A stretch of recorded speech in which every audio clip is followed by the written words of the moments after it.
जय गुरु जी। शुक्राना गुरु जी। सारी संगत को जय गुरु जी। संगत जी, हमें हमेशा गुरु जी पर विश्वास करना चाहिए, क्योंकि विश्वास बहुत बड़ी चीज़ है। अगर हम गुरु जी पर विश्वास करेंगे तभी गुरु जी हमारी नैया पाल लगाएंगे।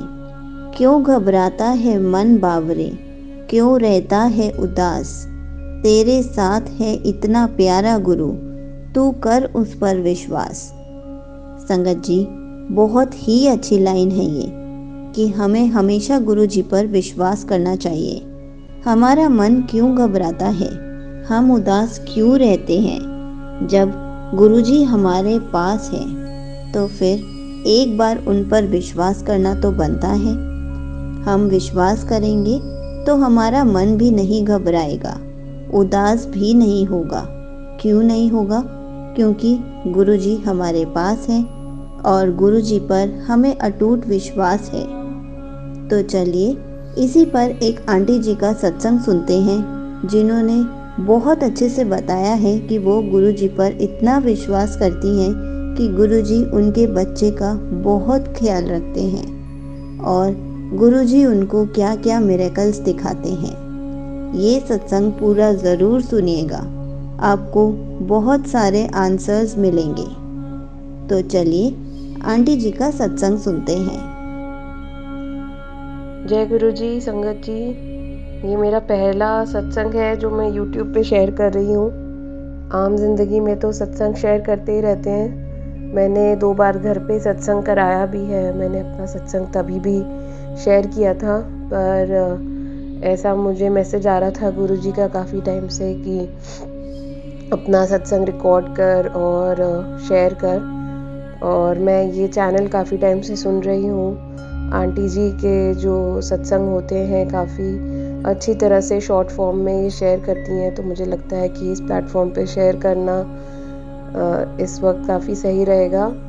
तो गुरु जी की आज्ञा से मैं अपना ये सत्संग भेज रही हूँ। उम्मीद करती हूँ कि आप सब भी सुनेंगे। गुरु जी की कृपा तो हम सब पर ही है, हमें किसी पे विश्वास दिलाने की उन पर ज़रूरत नहीं है। वो हमारे अंग रहते हैं, जानी जान है। पर जो भी नई संगत सुन रही है, जिन्हें गुरुजी के बारे में ज़्यादा नहीं पता, गुरुजी तो अंतर्यामी है, उन्हें सब पता होता है। मेरा जो संबंध है गुरुजी के साथ कॉन्शियसली सोचा जाए तो 2022 में शुरू हुआ था, पर उसके पहले से काफ़ी टाइम से उन्होंने हाथ थामा होगा। आई एम श्योर कॉन्शियसली मुझे लगता है 2022 ऑनवर्ड्स मैंने उनके मैसेजेस फेसबुक वगैरह पे देखने शुरू किए।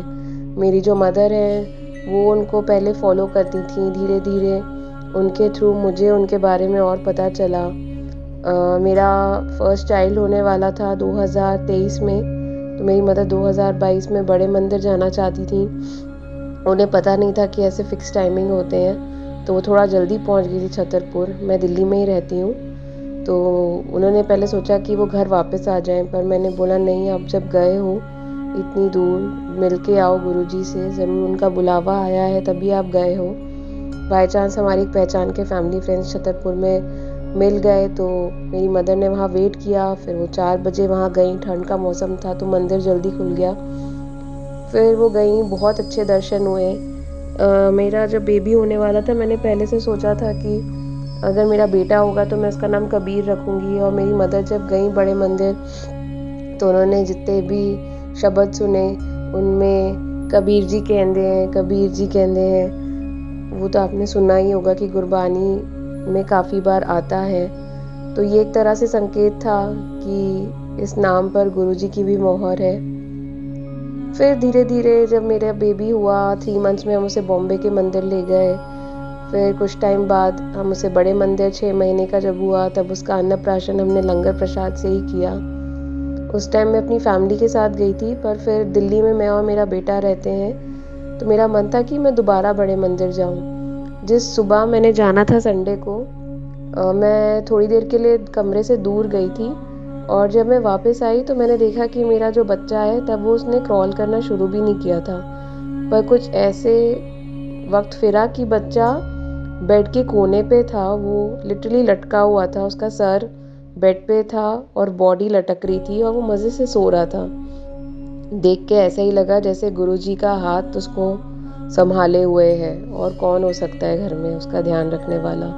उसके कुछ दिन पहले जब मेरी मदर ने भिलाई की हूँ मैं वापस आना था, तो मुझे गुरुजी ने स्वप्न दर्शन दिए। टेंशन थी मुझे कि अकेले रहना होगा, कैसे संभालूंगी, पर उन्होंने स्वप्न दर्शन में मैंने एक सत्संग देखा। मैंने देखा कि गुरुजी चल के आ रहे हैं, दरवाजे से पीछे जाते हैं और वो गायब हो जाते हैं, और मैं वहाँ सत्संग में बैठी हुई हूँ और मैं देख रही हूँ अरे ये तो गुरुजी हैं। चमत्कार करना तो इनके बाएं हाथ का खेल है। वो दरवाजे से वापस प्रकट होते हैं और बाहर आते हैं, और फिर मुझे आके मेरे सामने खड़े होके बोलते हैं मैं हैगा। ये जो उनके वर्ड्स थे मैं हैगा से मुझे इतना कॉन्फिडेंस मिला कि मैं अकेले रह के भी मुझे कभी ऐसा नहीं लगा कि मैं अपने बच्चे को अकेले संभाल रही हूँ। छोटे मोटे और सत्संग होते रहते हैं, आए दिन हमें गुरुजी की प्रेजेंस फील होती है। थोड़े दिन पहले मेरे को एक बहुत इम्पोर्टेंट काम के लिए जाना था और मैंने गुरुजी के सामने एक बड़ी सी कैंडल जलाई थी। जब कैंडल शांत हो गई तो मैंने देखा कि मोम में त्रिशूल दर्शन हुए हैं। वैसे ही हमने घर पे अपने एक बार जब पहली बार सत्संग कराया तो मेरी जो नानी है उनकी तबीयत सत्संग के 3 दिन पहले ख़राब हो गई, उनको एडमिट करना पड़ा। हमें लगा कि सत्संग करें ना करें माहौल कैसा होगा, पर गुरुजी ने शक्ति दी और फिर उनकी कृपा से हमारे यहाँ घर में पहला सत्संग हुआ। हमने स्वरूप उनका स्थापित किया बड़ा सा।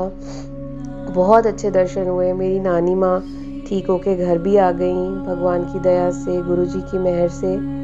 और उसी सत्संग के बाद एक बहुत प्यारे शाम के वक्त तितली दर्शन हुए। तितली पहले नानी के कमरे में गई, उनको ब्लेस किया, फिर वो मेरे बेटे की कुर्सी पर जिस पे वो खाना खाता है उस पे आके बहुत देर बैठी रही और हमें जैसे कह रही हो कि मैं तुम्हारे घर हूँ, तुम्हारे साथ हूँ। जब भी मुझे बड़े मंदिर जाना होता है या कोई भी काम होता है, पता नहीं कहाँ से अकाउंट में पैसे आ ही जाते हैं। ऐसा लगता है जैसे गुरुजी बोल रहे हैं कि जा ऐश कर, तुझे कभी किसी चीज़ की कोई कमी नहीं होगी। मेरी थोड़े दिन पहले मैटरनिटी लीव थी। उम्मीद नहीं थी कि मुझे मिलेगी क्योंकि मैं कॉन्ट्रैक्ट में काम करती हूँ, तो कॉन्ट्रैक्ट पे जो वर्कर्स होते हैं उनको यूजुअली छुट्टी मिलती नहीं है मैटरनिटी की। बट गुरुजी ने इतनी मेहर दिखाई कि मुझे 6 महीने की पेड मैटरनिटी लीव मिली फुल पेमेंट के साथ। मैं अपने बेबी का पूरा ध्यान रख पाई और गुरुजी का ही आशीर्वाद रहा। फिर 4 महीने हो गए ज्वाइन करने के बाद। उसके बाद भी मेरा काम ऐसा था, मेरी प्रोफाइल ऐसी थी कि काम इतना कम था पर सैलरी पूरी आती थी और मैं बेबी पे पूरा ध्यान दे पाई। मतलब गुरुजी ने हर रास्ते पे जैसे गुलाबों के पंखुड़ियाँ बिछा दी हों और कि तुझे किसी चीज़ की कोई तकलीफ़ नहीं होगी। जब मुझे पहली बार हम गए थे अपने बेटे का अन्नप्राशन करने, तो बड़े मंदिर में काफ़ी जल्दी में दर्शन हुए, तो ऐसा लगा कि गुरुजी से बातचीत ही नहीं हो पाई। तो जब मैंने सेकंड टाइम जाना था, जिस दिन सुबह मुझे बेटा अपना उस हालत में दिखा था, तो मैंने सोचा था मुझे मंदिर जाने की एक और वजह थी कि मुझे अंदर दरबार में बैठना था, गुरुजी से बातें करनी थी। पर उस दिन भी ऐसा हुआ कि हम दरबार के बाहर बैठे थे। तो मैंने सेवादार अंकल को बोला कि अंकल मुझे अंदर बैठना है। तो चाय प्रसाद देते वक्त उन्होंने बोला नहीं आंटी आजकल बाहर ही बैठते हैं। मैंने बोला चलो ठीक है, इसी में गुरुजी की मर्जी होगी, ये भी सबसे बढ़िया जगह है। थोड़ी देर बाद जब चाय प्रसाद ख़त्म हो गया तो सेवादार अंकल आए, बोलते आंटी आप अंदर आ जाओ। ऐसा लगा जैसे गुरुजी ने खुद उनको आज्ञा दी हो कि नहीं उसे अंदर बुलाओ। और फिर जब मैं अंदर गई तो एकदम सामने हम बैठे हुए थे, सामने गुरुजी का स्वरूप था और फर्स्ट रो में मैं बैठी थी और ऐसा लग रहा था जैसे गुरुजी मुझसे बोल रहे हो कि अब तो खुश है ना, अब नाराज़गी तो नहीं है ना, मिल गई ना तुझे अपने मन की इच्छा, बैठ गई ना तू दरबार पे। और बहुत प्यारे बहुत अच्छे दर्शन हुए। और उसके बाद से मेरी हमेशा कोशिश रहती है कि मैं और मेरा जो बेटा है हम हर संडे बड़े मंदिर जाएं। हमारे लिए कैसे बुलावा आता है गुरुजी का कि आओ ये तेरा मायका है, तू मेरे पास आ। और उसके बाद से तो सिलसिला ऐसा शुरू हो गया है कि गुरुजी के मैसेजेस आते ही रहते हैं। मेरे मन में कोई भी थॉट चल रहा होगा, उसका आंसर गुरुजी के मैसेजेस में अपने आप आ जाता है। मतलब वो साधारण मैसेजेस नहीं होते। मैं कुछ भी सोच रही हूँ, मुश्किल से मुश्किल बात, पता नहीं कहाँ से उससे जुड़ा हुआ जवाब अपने आप गुरुजी सोच लेते हैं। एक बार मेरी मम्मी से अपनी बहस हो रही थी तो उसी टाइम गुरुजी का मैसेज आया कि पुत्र, बड़ा मंदिर तेरा मायका है और मैं तेरा माँ-प्यो। अब उस वक्त उस मैसेज का आना जैसा था कि अरे उन्हें कैसे पता। या मेरी पर्सनल लाइफ में भी बहुत बार ऐसा हुआ है कि उन्होंने मन में मेरे कुछ थॉट चल रहा होगा और उनका जो मैसेज आता है वो उसी से जुड़ा हुआ होता है। एक और सत्संग शेयर करती हूँ। मैंने घर पे थोड़े टाइम पहले चाय प्रसाद का भोग लगाना शुरू किया। जिस दिन मेरा पहला दिन था चाय प्रसाद का भोग का, मैंने बेटे को सुला के लिटाया ही था और मैं सामने बैठ के चाय पी रही थी। अक्सर मैं उसके आसपास तकिए लगा देती हूँ कि वो गिर ना जाए, पर उस दिन ऐसा हुआ कि बहुत मुश्किल से सोया तो मैंने सोचा छेड़ती नहीं हूँ, बैठी हूँ सामने, और उसने उसी वक्त करवट ले ली।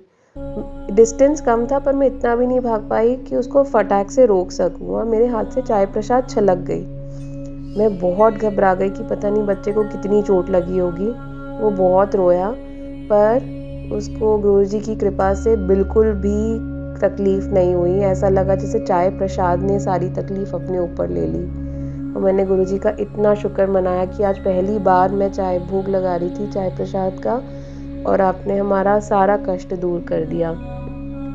संगत जी, गुरुजी हमारे साथ हैं, वो सब देखते हैं, वो जो भी करते हैं हमारे भले के लिए ही करते हैं। उस वक्त शायद हमें समझ ना आए कि ये सब क्यों हो रहा है या इसका क्या वजह है, पर वो हमारे बारे में सब सोचते हैं, वो हमारा फ्यूचर प्लान कर चुके हैं, तो हमें उनकी बात पे विश्वास रखना होगा। मेरी लाइफ में और एक बहुत इम्पॉर्टेंट डिसीजन लेना था जिसको मुझे काफ़ी टेंशन थी, लूँ नहीं लूँ, बट गुरुजी का 2023 में जब जन्मदिन था 22 में, मुझे उसका जवाब मिल गया और गुरुजी ने उसी दिन संकेत दिया कि नहीं, तू सोच मत और आगे बढ़। तो अगर हम अपना विश्वास गुरुजी पे कभी ना डगमगाने दें, हम अंधविश्वास से उनके दिखाए हुए रास्ते पे चलें, हमें किसी की कोई ज़रूरत नहीं है। वो हमारे साथ हैं तो हम कभी भी अकेले नहीं हैं। इन्हीं छोटे छोटे सत्संग के साथ मैं अपनी वाणी को विराम देती हूँ। कोई भूल चूक हुई हो तो माफ़ करिएगा गुरुजी, मेरे लिए तो ये सत्संग भी आप ही करवा रहे थे। अगर कोई और संकेत देंगे तो फ्यूचर में और भी सत्संग शेयर करूँगी। फ़िलहाल के लिए मैं अपना सत्संग यहीं पे समाप्त करती हूँ आपके मंत्र जाप के साथ। ओम नमः शिवाय, गुरुजी सदा सहाय। ओम नमः शिवाय, शिवजी सदा सहाय। ओम नमः शिवाय, शिवजी सदा सहाय। ओम नमः शिवाय, गुरुजी सदा सहाय। जय गुरुजी, शुक्राना गुरुजी। जय गुरुजी संगत जी। Thank you so much aunty ji, आपका सत्संग बहुत ही अच्छा था। आपका बहुत बहुत शुक्रिया, आपने अपना सत्संग पूरे गुरु परिवार के साथ शेयर किया।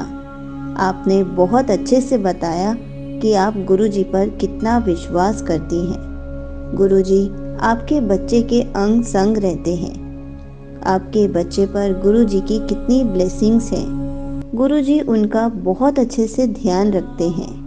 ऐसे ही गुरुजी आपके बच्चे पर अपनी ब्लेसिंग्स हमेशा बनाए रखें। और संगत जी, हमें भी हमेशा गुरुजी पर इतना विश्वास करना चाहिए कि अगर हम अकेले भी हैं तो गुरुजी हमारे अंग संग हैं।